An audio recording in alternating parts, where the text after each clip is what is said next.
ఒకటే జవాబు కావాలా. నేను ఒక బాధ్యత గల వ్యక్తిగా నేను మీకు ఒకటి అడుగుతున్నా. మీరు డాక్టర్ కాదు, మీరు ట్రీట్మెంట్ ఈ బాబుకు రాసిరా లేదా? నేను కావాలంటే చూపిస్తాను మేడం. అది కాదు, మీరు వాట్సాప్లో మేడంకు చూయించారు.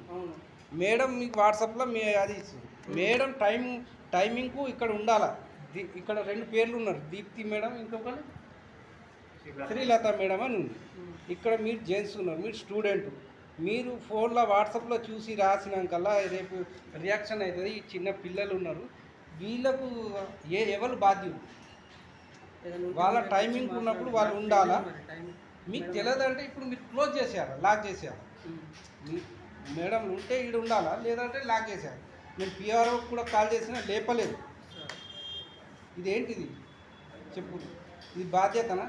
ఇప్పుడు వీళ్ళకి రియాక్షన్ అవుతుంది, రేపు ఏమన్నా అవుతుంది, ఏంటిది? ఎవరు బాధ్యులు? నేనైతే మేడం అడిగే రాస్తున్నాను. మేడం రాసింది ఎక్కడో మేడం ఉండి ఈడ డ్యూటీ ఆన్లైన్ చేసుడా లేక ఏమన్నా? అది కాదు కదా, ఆన్లైన్